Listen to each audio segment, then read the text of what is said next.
கர்த்தருடைய பரிசுத்தமான நாம மகிமைப்படுவதாக. ஆசீர்வாதமான ஒரு நல்ல காலவெளியிலையும் அனுதின மன்னா என்கிற வேத தியானத்தினால் உங்களை சந்திப்பதில் மிகுந்த சந்தோஷம். இன்றைக்கும் பாளையங்கோட்டை இந்திய தேவ சபையிலிருந்து இந்த காலை மன்னாவை வெளியிடுகிறேன். இன்றைய காலையின் தியானத்திற்கான அதிகாரம் உபாகமம் 15ஆம் அதிகாரம்.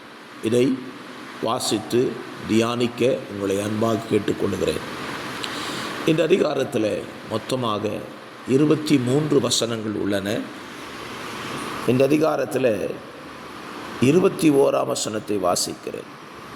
அதற்கு முடம், குருடு முதலான யாதொரு பழுது இருந்தால் அதை உன் தேவனாகிய கர்த்தருக்கு பலியிட வேண்டாம். கர்த்தருக்கு பலி செலுத்துவது எப்படிப்பட்ட பலியாக இருக்க வேண்டும்? பலி என்பது பழைய ஏற்பாட்டிலே மிருகங்களை சார்ந்திருக்கிறது. மிருகத்தை தான் பலி செலுத்தி இருக்கிறார்கள்.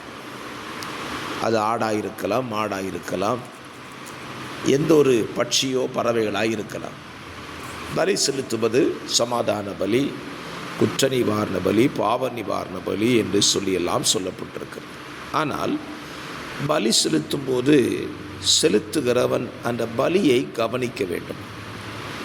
அந்த பலியில் ஏதாவது ஒரு அவயவம் முடமாயோ அல்லது கண்கள் குருடாயோ அல்லது ஏதாவது ஒரு பழுது இருந்தால் அதை கர்த்தருக்கு செலுத்தக்கூடாதாம். அப்படியானால் பழைய ஏற்பாட்டு பிரமாணத்தின்படி பழுதற்ற பலியை தான் கர்த்தருக்கு செலுத்த வேண்டும்.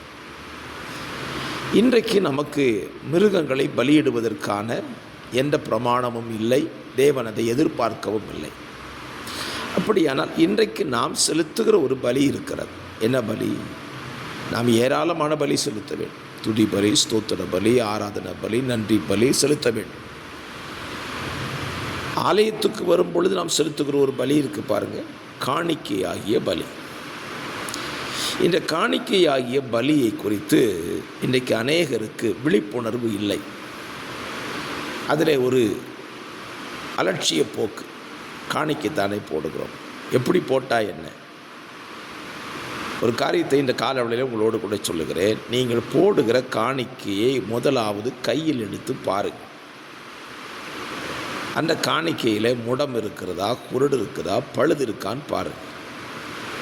ஒரு சபை ஊழியன் என்கிற முறையில் சொல்லுவேன், காணிக்கை போடும் பொழுது நாம் போடுகிற காணிக்கையாகிய அந்த பணம், அந்த ரூபாய் நோட்டுகள் பழுதுள்ளதாக இருக்கிறதான்னு பாருங்கள்.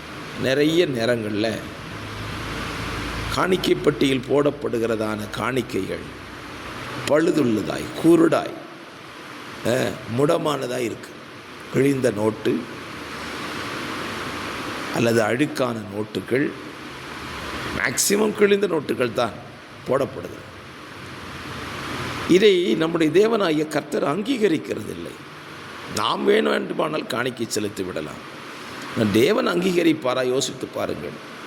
ஆகவே நீங்கள் செலுத்துகிற காணிக்கையை சற்று கையில் எடுத்து கவனித்து நல்லதை கர்த்தருக்கு செலுத்துங்கள். அப்பொழுது அது உங்களுக்கு அங்கீகரிக்கப்பட்டு ஆசீர்வாதமாய் மாறும். பரிசுத்த பிதாவே, இந்த வார்த்தையை கேட்கிற பிள்ளைகள் கடைபிடிக்க உதவி செய்யும். ஆமென்.